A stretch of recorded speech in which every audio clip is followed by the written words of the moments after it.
Welcome to Crash Concepts, where the economy, energy, and the environment are explored. Up next, fresh ideas and insights into the factors that are driving the world and shaping your future. Presenting information you can't afford to live without, here's Chris Martenson. Welcome, everyone, to this featured Voices podcast. I'm your host, Chris Martenson. It is November 12th, 2019. Just a little over a year ago, we talked with prize-winning author Sebastian Junger about his book, Tribe. That interview was both very popular with our listeners, as well as one that kept rattling around in my mind, especially as events have unfolded across the globe. Now, I personally wanted to have Sebastian back on the program because, first, we couldn't cover everything, but second, because I've developed a lot of questions since that interview. Now, with any luck, we'll manage to ask your remaining questions as well. But before we do, and as you are probably already aware, Sebastian Junger is the #1 New York Times best-selling author of the books The Perfect Storm, which is also a great movie, Fire, A Death in Belmont, War, and the topic of today's subject, Tribe. Sebastian's an award-winning journalist, a special correspondent at ABC News, and he has covered major international news stories around the world up close and personal.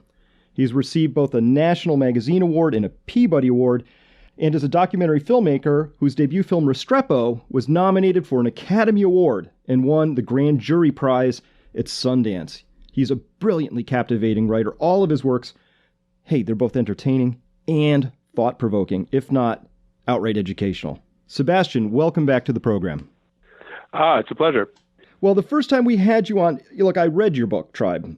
And this time I listened to the audiobook, and maybe it was that format and hearing you read it, or perhaps it was the passage of time and events, but so many new things jumped out at me. And Sebastian, right off the bat, I'm just wondering, if you were to produce a second edition, I'm not suggesting you should, but if you were to produce a second edition of Tribe, what might you include? You know, what's gelled for you since Tribe went to the publishers? On book tour and just talking to people, doing presentations, one of the things I found was that unsolicited by me, I just almost got bombarded with stories by people that sort of confirmed that theory that humans need community, and then when they're deprived of it, that there's a real psychological damage that can happen, and that affluence tends to undermine the need for community. And I got evidence of that from many different people, many different walks of life, over and over and over again, including a woman who had cancer and had spent some time in the hospital on a cancer ward and had survived. And many people didn't, but she survived. And she said, the community on that floor was so tight that she missed being sick. Pretty extraordinary. So there are many, many things like that. And I think, if I were going to rewrite the book, I would incorporate some of those, partly just because they're incredibly moving testimonials about what it feels like to be human. I think in the political arena, we've seen, at the end of Tribe, I talk about the danger in partisan politics and in vilifying your political opponents. And I think we've only seen that tendency increase in America in the last few years. And, I take great pains to not be political and not be partisan myself. And so I don't think I would ever identify a source for this. I don't think I would ever name any names of who is doing this, but I think I would talk about the phenomenon and how dangerous it is. Well, indeed, and I also take and hew to a strictly nonpartisan approach, and I will both reward and cast aspersions on both sides depending on what they're up to, and so I'm very data dependent on that. But it's clear to me that there are people who make it their livelihood to create divisions and fractions because it serves some purposes of theirs. Whether they're selling a political idea or shampoo, there's certainly a model that seems to be running that's also colliding with a really unique point of history, and you wrote about part of this where in indigenous tribes, this part really caught me because it stands out today in particular, that gross or really unfair wealth disparities just didn't exist. And if they arose, they had ways, sometimes violent, of correcting those disparities. And you wrote that Native Americans earned their status, whereas today, a lot of people kind of handed it, either by luck of birth, connections, whatever the case may be. This wealth gap grows exponentially right now as a function of official policy. What sort of fire do you think the bankers and politicians are playing with here as they reward the rich and scrape at the poor? Well, they're private citizens, and there's nothing wrong with them pursuing what they deem to be their best interests. It really is up to the government to create some guardrails so that when people pursue their personal interests, they're not eroding our national security and eroding our the political and economic and social state of the country. So, for example, when I wrote The Perfect Storm, some people were very critical of the fishermen, saying, the fish stocks are depleted and these guys keep fishing and blah, blah, blah. And I'm like, listen, don't blame those guys. Like, change the law. They're obeying the law. So change the law. If you're worried about fish stocks, change the law, but don't blame the fishermen that are following the law. I don't think it's wise to leave it up to an economic entity, to a private corporation, to sort of give up some interest for the common good. Like, they may do it, but I don't think you should rely on that. Then that's where government comes in. And so I think I'm by far not, I'm definitely not an expert, so don't take my word for it. But from what I've read, there's a very strong correlation between income disparity and all kinds of social and political ills. And that should be taken seriously by the government. And one of the jobs of the government is to protect the nation.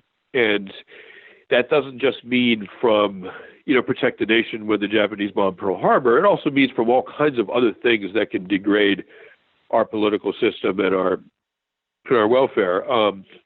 Arguably, the Russians have been attacking our democratic system, and it's up to the government to protect the nation from that, right?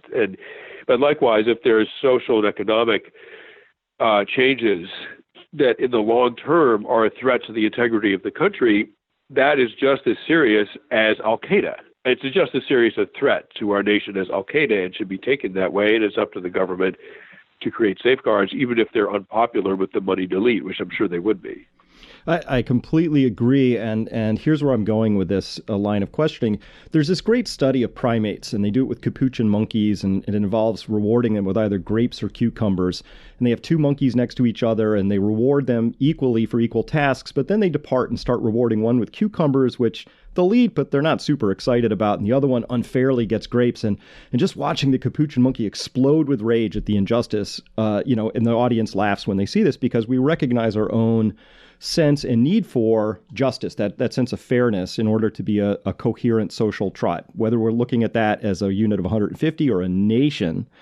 So then, jump over, Plutarch even said it 2,000 years ago, said, the oldest and most fatal ailment of all republics is a gap between the rich and poor, right? So, it creates some of that dynamic. Now, the question I have is, imagine, if you will, that there are central bankers who are throwing money into the stock market and driving that higher because that serves certain policy aims, but only 10% of the people in the country actually own those stocks. So they're getting grapes, and everybody else is maybe noticing that, well, in my case, my healthcare premium went up 22.5% this year on top of things from before. So what I'm detecting in myself personally, but now projecting, when I see what's happening in Hong Kong, in the yellow vests, in Peru and Chile right now, it feels like at least partially, this is people reacting to what they perceive as something unfair in the system.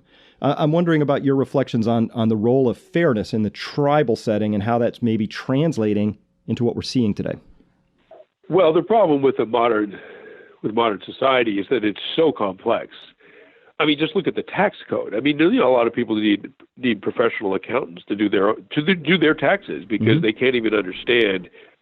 A smart person can't even understand the tax code. So we live in a very, very complex society. So, of course, people without resources have to just sort of take the word of the authorities that they're being treated fairly, whereas people with resources can figure out how to game the system. I mean, that's true of any sort of complex system, I think. And so if you want to hire a great accountant and put your money offshore and not pay taxes, like, you can get away with that. And that's where I think you encounter this sort of awful fact that moneyed elites have a disproportionate influence on lawmakers who create laws that favor the moneyed elite, and it goes in a circle. And eventually, that's even true in this country. It's definitely true in parts of the developing world where there's systemic corruption, and money just goes in a circle in the highest levels of society. And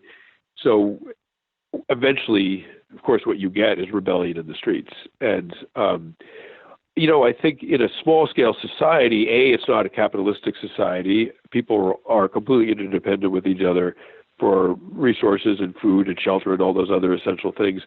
And you can spot a cheat very, very easily, or spot someone who's gaming the system very, very easily, because most human communities, for most of our evolution as a species, we're 30, 40 people, 50 people, 100 people, whatever. The size of a platoon. You can totally keep track of people's individuals' actions in a group that size and make them accountable for it. And so the trick is, like, how do you run a complex society? It's so complex that nobody in it understands all the different aspects of it. You need specialists whose focus are individual tranches of the society, and they only understand those things. And how do you bring all this together and create fair policy that protects the poor and protects the middle class without encumbering individual initiative so much that it's not worth pursuing the startup company, it's not worth pursuing the invention, whatever, all that sort of great human initiative that leads to such amazing breakthroughs. If you disincentivize people from accumulating capital and serving themselves, then you erode that part of the human experience. So you got. It's very important that you have a balance. I know I spent time in Eastern Europe right after the Berlin Wall fell, and I'm very close to some people that grew up under communism, and that was the great flaw of communism. It was this big, supposedly ideal collective that really disincentivized people from working hard and creating outstanding things. And there's a reason that, the iPad was invented in America, not in Bulgaria or whatever. There are very, very clear reasons for why capitalism and the West produced these incredible inventions that have changed and often helped humanity enormously. Yeah, I think Ray Dalio put it very well recently. He said, socialism doesn't know how to create wealth and capitalism doesn't know how to share it. And so we go between the extremes, right? If you're over on the communist extreme side of socialism, you find yourself fairly impoverished. But if you go too far on the capitalist side, you find yourself in effect at the same structure as a developing nation, all the resources concentrated in a very few tight hands. And so it feels to me like there's a moment coming up here where people are asking for a rebalancing of some kind, and it feels rooted in some basic notions of fairness that I'm starting to wonder if those aren't just, it's just hardwired in as part of our human blueprint DNA wiring instructions in some way, right? Yeah, I think concepts of fairness are very, very important to humans and apparently to other primates, as you cited in that video. There's two big threats to a human community. One threat is from outside enemies, right? So, for example, 5,000 years ago, invaders from the eastern steppe, the Russian steppe, on chariots, invaded the Iberian Peninsula, and within a generation or two, killed all of the men, literally all of the men in the Iberian Peninsula, which is Spain and Portugal. The today's Spaniards now have the DNA of those invading males and not of the males that were originally from the Iberian Peninsula. The females, of course, were not killed. So if you can't defend yourself against an outside group like that, you're in enormous danger. That's one great threat to the welfare of a community. The other great threat is the community splitting because of a sort of moral conflict. And often those moral conflicts are the result of unfairness. So the unfairness within the society can be as dangerous as an enemy outside the society. And typically, they've done a lot of genetic studies on this. Liberalism and conservatism are not just political ways of thinking in modern America. Those ways of seeing the world go way, way back, and they're genetically encoded into us. So there are genetic conservatives whose primary fear is threat from the outside. Conservatives are oriented towards an outside threat in a very basic sense. Genetic liberals are oriented towards an internal threat, an abuse of power, unfairness, that kind of thing. And the genetics for these political viewpoints are divided roughly 50-50 in the population. So essentially what you have is, in any human community, you have about half the people that are worried about outside threats and half the people worried about internal problems. And it's in a kind of stasis. I mean, that you sort of need both. It's like you need both men and women in a society. And so the trick is to sort of balance those very, very legitimate concerns, but they're sort of antithetical to each other. So like the rigid sort of moral hierarchies that are good at protecting a society from an outside threat are terrible when it comes to like fairness and things like that within the society. And so that's where you need government. That's where you need wise government, and you need the two opposing parties to acknowledge that each one needs the other in order to protect and run the country in a proper way.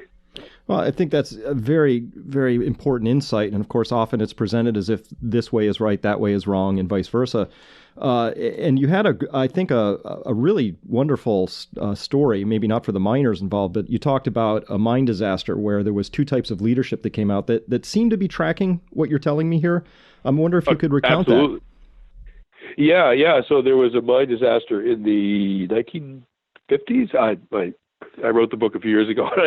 That's close lost enough. A couple of the numbers, but yeah, in the 1950s in Canada, in the maritime provinces, and so when there was what's called a bump, like a methane gas explosion, coal dust explosion that collapsed the passageways and trapped, a couple of dozen men 2.5 miles down this shaft. And so the guys that were trapped way at the bottom, they didn't know if their egress was blocked by 50 feet of rubble or a mile of rubble. They had no way of knowing, but they could find out. They could find out by grabbing pickaxes and starting to dig, trying to dig their way out. And they dug and dug and dug. They dug for days, and they had almost no food, they had almost no water, and then they ran out of battery power in their lamps, and then it was complete darkness, and they had to stop. And they clearly were going to die unless people dug down to reach them and got them in time.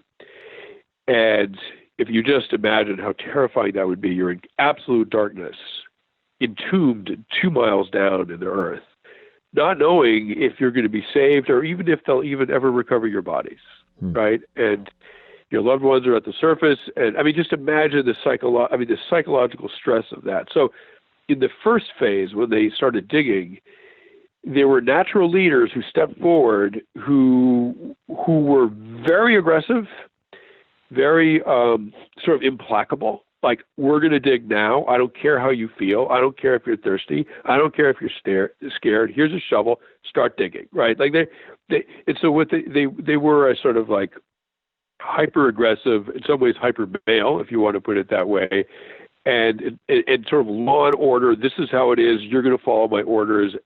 Essentially, a kind of conservative viewpoint about what needs to be done. Mm-hmm. And it didn't work. Right? And then what happened was a different kind of leader emerged when the game became one of waiting in the darkness and wrestling with your fears. A different kind of leader emerged. Those first leaders sort of dropped out, and then you got guys, it was all men down there, you got guys who were much more empathic, and they would go from person to person saying, hey man, how you doing? You okay? You can have a little bit of my water. We're going to get out of here. All of those sort of traditionally sort of female caretaking roles were done by men, right? But it was a different form, an equally crucial form of leadership. And it was managing people's terror in the darkness. And both were necessary. They arose unbidden. These were not like people designated to be leaders. They just stepped into those roles. And they're very different kinds of leadership. And the point is that society really needs both. And if you have only one or only the other, God forbid, the Democrats run this country unimpeded by conservative concerns, or vice versa, the conservatives run this country unimpeded by liberal concerns. God forbid either of those things happen, because it would be a disaster. But you really need, like in the coal mine, like in any small human society, you need a balance of both of those outlooks to both protect the society from an outside threat and to make sure it's fair enough that there aren't fatal divisions between members of the group. That's just fascinating, and I'm old enough to recognize now the fractal nature of this, and I think I could say the same things about any partnership, any marriage, any relationship. There, you need to have both of those pieces there, and if either one of them really dominates the other, it's not nearly as vibrant or possibly as durable as it might otherwise be. Oh, absolutely, and I see it. With my wife and I, we have a 2.5-year-old child, a daughter, and we're both enlightened, sensitive people, but we definitely have different approaches, and our daughter needs both. And I'm definitely the one pushing the envelope on. Oh, she can go down the big slide at the playground, no problem, right? Yep. And my wife is like, no, God, I don't know, that looks a little scary. And somewhere in the middle is where the child wants to be. You want to push the envelope a bit, but you also want to be careful. And so you just see that over and over again in sort of classically male and female roles that like either by itself wouldn't work that well. When you integrate them, you come down somewhere in the middle. And I should say, those classically male and female roles can be filled by people of either sex, right? I mean, down in the coal mine, it was men, right? And I'm sure if it was 24 women trapped in a coal mine, there would be, quote, male-type leaders who were actually women who would emerge. I mean, I'm sure it goes both ways. But in society, often it does sort of break down by, in sort of stereotypical ways by gender. Yeah, it feels to me like a little bit what they do in permaculture. Rather than saying, is this a weed, is it a good plant, is it a bad plant, you ask first, what's the role of this? Evolution has given us a variety of roles that have proven enduring, and so they serve a role and have some sort of a point to them. And in Tribe, you wrote, that humans evolved over hundreds of thousands, if not millions of years, and the way that was arranged is we evolved to exist within and operate as units of a tribe. We were working, we were living, playing, we were dying side by side. And life today, I would say, is not just divergent from tribal living, but in many cases it's directly opposite, right? It can be isolating, disconnected, meaningless, purposeless, all these things that leave people feeling a little adrift. And I think we're seeing some of that in maybe some of these protests. I'm really curious about how, are there parts of society that can be reformed, or are there parts we should just really be rejecting? Maybe the smartphone or other things, wherever you would diagnose this. But I'm wondering, as you look through this lens of the tribe, are there parts of our society that really we ought to be taking a much, much closer look at and seeing if we can remedy? Well, we live in the largest economy in the world. We're arguably the most powerful country in the world and one of the wealthiest. And we have some of the highest rates of depression and suicide and addiction of any country in the world, right? So in sort of basic human terms, we seem to be in a huge amount of psychological and maybe even spiritual distress. In material terms, we're doing incredibly well. And so you have to sort of figure out, is our material wealth actually in some ways undermining our psychological health? It's not a stupid question. And there are stresses that come with poverty as well. The one thing you lose with affluence is you lose close communal connections with other people. And the less you have, the more you need other people to make up for the shortfall. And in a poor African village, everyone is pulling their water out of the same well, literally and metaphorically. And there's, we mustn't romanticize poverty, of course, and there's stresses that are associated with that, all kinds of other ills. But it does seem to mitigate psychological harm. And so one study that I cite in my book, Tribe, was a sort of cross-cultural look at depression levels. And people with the highest rates of depression were urban dwellers in North America. And that was the highest income group. And the lowest levels of depression were people in rural Nigeria, the poorest. And so I look at our society and I think, okay, the Amish do not drive cars. They have very low levels of depression and suicide. The car brings great benefits, but if you really wanted to make a more cohesive communal society, you might think about getting rid of the car, right? I mean, that's not going to happen. But if you really want to have an honest conversation about solutions to this particular problem, I would say the car is a great stressor in terms of social cohesion. And in the other, this is way easier to do is the smartphone. I think the smartphone is just psychologically catastrophic for people. And I don't have one. Our daughter has zero screen time. We really try not to check our email or do any of that stuff. I mean, I have email on my laptop, obviously. We really try not to do any of that stuff in front of our daughter. And it works. Like, she's just not interested in screens. It's sort of miraculous. Like, we're modeling good behavior for her, and she's following it. And I think when you see a table full of people, I mean, the misnomer of social media. I mean, they just outright lie to call social media when it really is profoundly antisocial. To me, it's just really, really horrible. I mean, it's like the lies perpetrated by the tobacco industry in the 1970s, that tobacco isn't bad for you. It's on that level of deceit. And the fact, I read an article in the New York Times that the people in Silicon Valley, I mean, these are the people that engineered this stuff, right, who developed these social media tools and all the software and the hardware that support it, like, that in Silicon Valley, many of those parents are not allowing their children screen time because they know it's so toxic.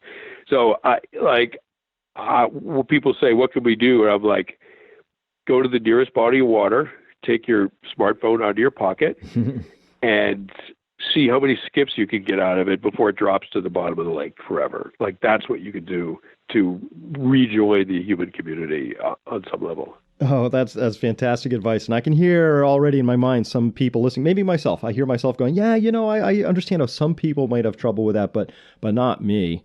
And that really got changed for me, though, when I was talking with somebody who worked for one of the big online game companies. So whether you're playing Candy Crush or you're doing Black Ops 2, whatever your game is, if you want to become a coder for one of those companies, one of the first things they do is they put you through dopamine boot camp. They help you understand the wiring, what's the pacing, the frequency, the amplitude of the reward structures, to create an addictive process that's no different than cocaine in terms of its actual addictiveness. And all of this is perfectly legal, and they use it, and they create massive misery. There are now camps for young boys and men in their 20s and 30s to go and figure out how to regain like normal stuff, like how to be humans again.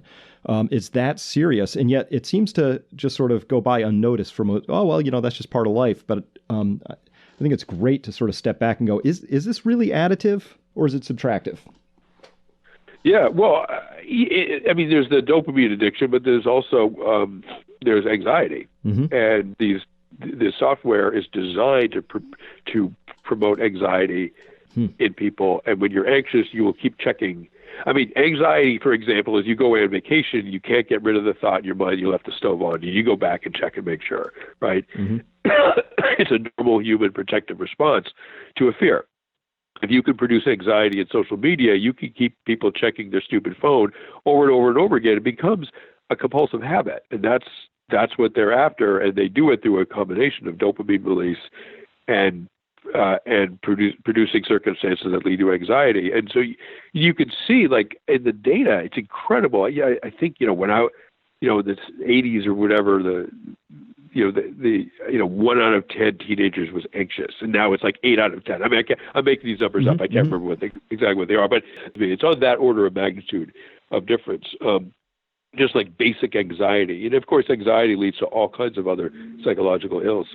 Well as physical ills as well, because anxiety typically comes with a cortisol response. Your adrenals are dumping, and that's like having your foot a little bit on the gas pedal on your engine all the time. And of course, your body's trying to shut all that down, so it has a foot on the brake. And anybody who's a car buff knows if you push the gas pedal and the brake together long enough, you blow something up. And oftentimes we call those. That's right. Yeah, autoimmune diseases, Crohn's, irritable bowels, all sorts of things like that are now coincident with these people who are in that heightened state of perpetual anxiety. And this is being created, as you're mentioning, on purpose. And I understand the business case for it, but the social case can't be made in my mind. Very difficult. Yeah, and the thing is, you're going to get a lot of resistance if the government like banned the smartphone. Like that's not going to happen. And smartphones are very good for a lot of things, right? I mean, no one's arguing that. But, I can imagine, why not start teaching children at a very young age about the dangers of smartphone use? I mean, why not? The dangers of social isolation, the dangers of lacking community in one's life. Like you could start teaching 3-year-olds about that and they will learn it. I mean, America, when I grew up, probably half the country smoked, right? And I know about smoking. Like I've smoked off and on since I was in my 30s, right? So I know how the addiction works and I know what's nice about it and what's awful about it. Like I'm familiar with it, right? Mm-hmm. And now the percentage of smokers is, I don't know what it is 10% of the country, maybe. I mean, we've really changed that as a norm. And I think we could change social media and sort of obsessive smartphone use as a norm also.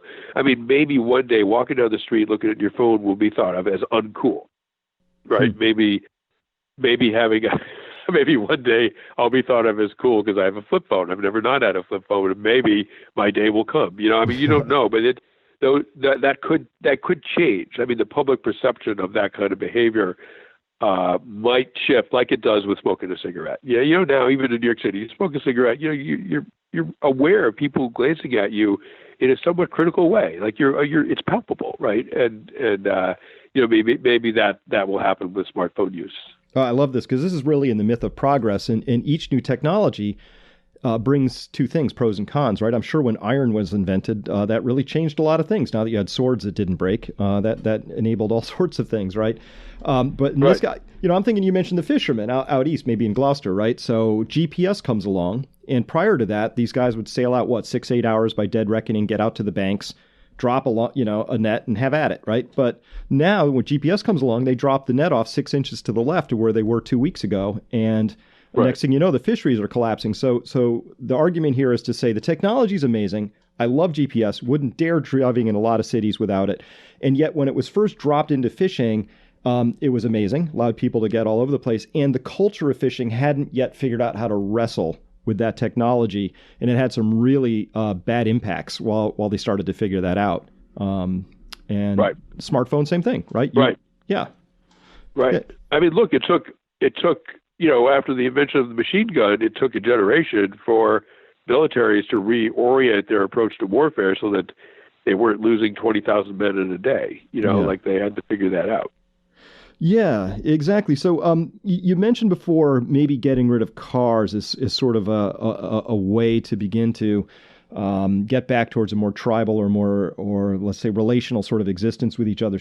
So, Sebastian, I have a really big question here because I'm currently inundated with people who are hungry to go back to community, by which I mean maybe a more tribal, and I'm going to use this term carefully, it's a need-based model, right? Rather than want-based. This is a big thing we've been talking about as a group because, if I want to be good neighbors with you and you want to be good neighbors with me, that's fine. But if somehow we come into a disagreement and don't talk to each other, nothing happens except we have a little tension. We don't talk to each other, right? So what I'd like to know is anything that you've seen in other communities or you've run across or which you would recommend or advise for people who now have this urge to nudge or if not shove themselves out of this consumer dystopian isolated model and back into a more deeply relational, if not somehow need-based model of community. How do we get started on something like that? Yeah, I mean, so first of all, like the idea of banning the car, like I was speaking very theoretically. Like if there were no cars, the communities would regain some vibrancy. Mm-hmm. But I'm not suggesting we do that. I don't think it's feasible. But just as a sort of mental experiment, I think that would probably do it. But so what I find is that people have a real longing to feel like they belong to something, mm-hmm. and they say the phrase, I haven't found my tribe yet, yep. Which means you're not going to, if you're looking for your tribe, your tribe is around you. I mean, like your tribe is your community. And you might say that there are people with sort of similar interests, like say you're, sports fans or whatever. That's different from your community. And sometimes the word tribe and community get conflated. They're actually somewhat different things. So I think a safe way to talk about it is when you look out the window, the houses that you see and the people that you see, that's your community. Mm-hmm. And those are the people you need to connect with. Even if you might have more in common with people that live across town just because you're part of a kite flying club or something, or whatever like that. But it's the people around you in the neighborhood that are your community. And the communities are really different. And I don't know I can't give you a sort of one size fits all, like how to create bonds in a community, but you have to, I think a crisis will immediately spur sort of community commitment by people. So you have to figure out how to create that commitment without a crisis. And I don't quite know how to do that. I think it's a real problem. I think people are reluctant to do it when they don't need to. I honestly don't know what the solution is. I'm not sure there really is a very good one. And it may be that we get these incredible blessings from being in a modern society, and the cost, and we just have to pay the cost. There's going to be an elevated suicide rate. Like there's, people die in highway accidents all the time, and that's what we get for being able to drive around in cars. And maybe that's just part of the cost of living in this society. And I don't know. But certainly, what's within all of our control is reaching out to community members and not having a significant portion of our life occur on a screen and a smartphone in this sort of like abstract world that actually isn't real. Yeah, I lived through several experiences where power went out for extended times. One's after a hurricane. I was in North Carolina, and everybody wanders out of their houses a little dazed, and then next thing you know, all the freezers get emptied and barbecued before they go bad. And if I went back there 20 years later, people would still talk about, you remember Hugo in '89? Like that would be the story. Yeah. Because they had this enforced thing where we had to come out, we had to, we have to deal with stuff. Where are we getting water? How are we feeding ourselves? Wait, I've got all this food that's about to go bad. There were things to negotiate. And that's, of course, the touch point. That all the intervening years would have been almost like a blank compared to that moment. Right. And that characterizes our evolutionary past. I mean, that way of interacting, our evolutionary past must have been one ongoing low-grade crisis for every little group of humans struggling to survive. Yeah. And so that would be the norm, and that would be what life was that kind of community interaction. And modern society, this is wonderful and it's awful at the same time. In modern society, people almost never are forced to rely on their neighbors in that kind of way. Yeah. But what's interesting is when they are forced to, usually people look back with enormous fondness and nostalgia on those difficult days. Yeah. It's really, really interesting. It is. I've run across some information recently that to harken back to an earlier part of our conversation, you mentioned depression. And I've known some people. I know this woman, and her son was really struggling, and she came across him in the act of committing suicide, and all is well now. But her and a number of other stories came up where they said, "Listen, there's something really odd about this, and the people have all investigated this as far as they can, but this depression's untreatable." And it just, because usually depression's treatable, right? It's situational or it's chemical. You talk about it or you take a pill to your rebalance and you get back to life, right? But this stuff, untreatable, that's part one. Part two is that up to 50% of people by the age of 25 now are reporting in somewhere on that spectrum, whereas before it was unheard of till you were like 40 something, right? So you have that. And then I saw this characterization where the psychologists are saying, it's not depression because it's untreatable, it's resistant. It's actually demoralization. And that happens when your cognitive map no longer aligns with reality. And that could be on a personal sense. I've been fed this idea of the American dream. 2 kids, college, blah, blah, blah. I pay into the system. The system pays me back. We're good, right? And that's all breaking down. Or it could be more existential, where you see the kids today going, geez, you telling me the climate's wrecked? That's a demoralizing sort of a moment, because then what are we doing exactly? And I'm wondering how, in your experience so far and from this book, how do we cope with things like that? And what are the ways that we begin to wrestle with something as existential as thinking, hey, we might be wrecking the spaceship that we call Earth?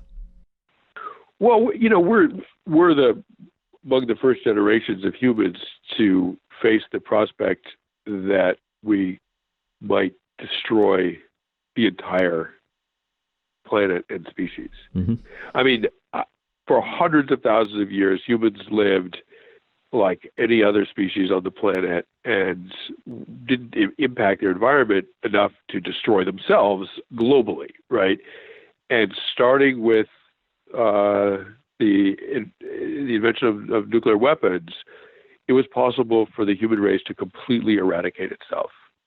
And that kind of existential threat I don't think the human mind is sort of wired to accommodate that very comfortably. Mm-hmm. And now there's the more slow motion threat of climate change. And I don't think the species really is prepared to live with the shadow of those threats hanging over it very comfortably. And in addition, the technology that produced the ability to destroy the species or the planet is paired with a society that is so complex and alienated that people don't even have community.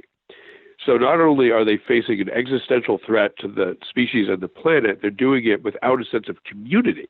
And the proximity of others is enormously comforting to people, even on a sinking ship, right? I mean, even in the face of annihilation, the proximity of others, people draw incredible comfort from that. And so we have, in a weird way, we have the worst of everything, right?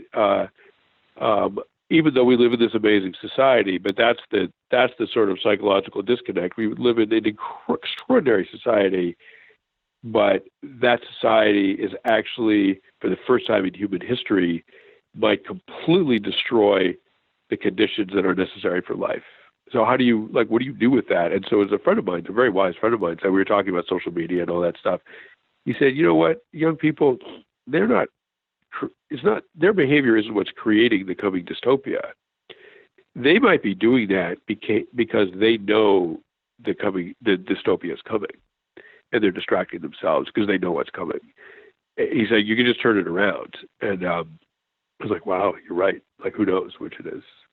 Yeah, cause or effect in this story. And as Krishnamurti said, it is no measure of health to be well adjusted to a profoundly sick society.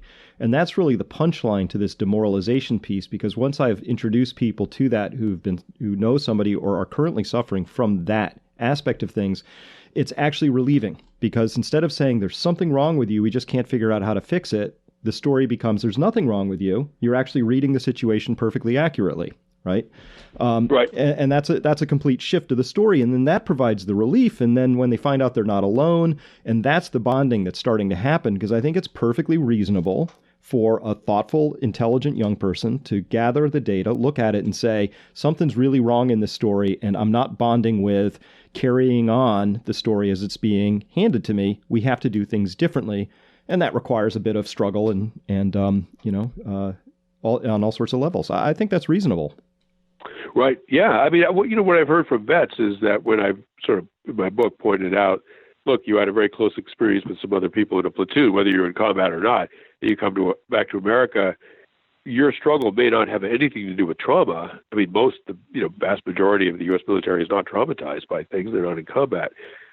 It might be that you are realizing that our society is pretty darn hard to live in, actually, and you might be realizing that because you experienced the alternative for 15 months, and the idea that they're that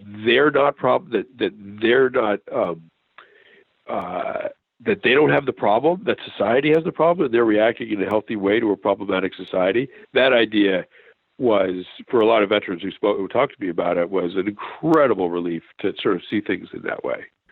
Oh, fantastic. I think it's really important. And then, of course, your work here in the book Tribe begins to just open up the conversation. Let's widen the Overton window and say, can we at least talk about that? Maybe this, we don't, big foam finger number one on it. We have the best culture in the world. Right. No, there are things here that maybe we could improve upon. And I think for me, I don't know how to fix any of this at the systemic level, but the importance of your work is to allow individuals to begin asking the important questions such as, what is the impact of this smartphone on my life, and do I want that? And how should I press myself maybe to spend more time engaging with my neighbors so that I can have a deeper woven set of ropes with my community around me and things like that? All things that I think my great-grandfather would just say, of course, you dummy. But these are things I think we have to relearn. And so really, thank you so much for writing the book and beginning that conversation. It's been really fruitful amongst my tribe. Well, thank you very much. I appreciate it. I really enjoyed the conversation. And before we go, I'm just wondering, what's next on your plate? What do people have to look forward to? And what are you working on? I've just signed a contract to write a book called Freedom. It's about, how can I say this succinctly? Only in humans can a smaller entity, a smaller person, defeat a larger person in physical combat. Only in humans can a smaller military force defeat a larger military force. A small company can defeat a larger company. There's no other species where the smaller entity can win, right? Size is a complete determinant of outcome in every other species except for humans. And what I'm writing about is the fact that phenomenon that's unique to humans is one of the things that gives us access to freedom, political freedom, economic freedom, existential freedom. Oh, fantastic. I'm looking forward to that. I'm sure everybody else is who's listening to this. We've been talking with Sebastian Junger and about the book Tribe. If you haven't read it, you really should. It's just fantastic, and we only covered a few of the really many wonderful things that are in that book. So get that. It's thoughtful. You'll learn something, and it's part of the conversation about what comes next. Sebastian, thank you so much for your time today. Thank you. My pleasure.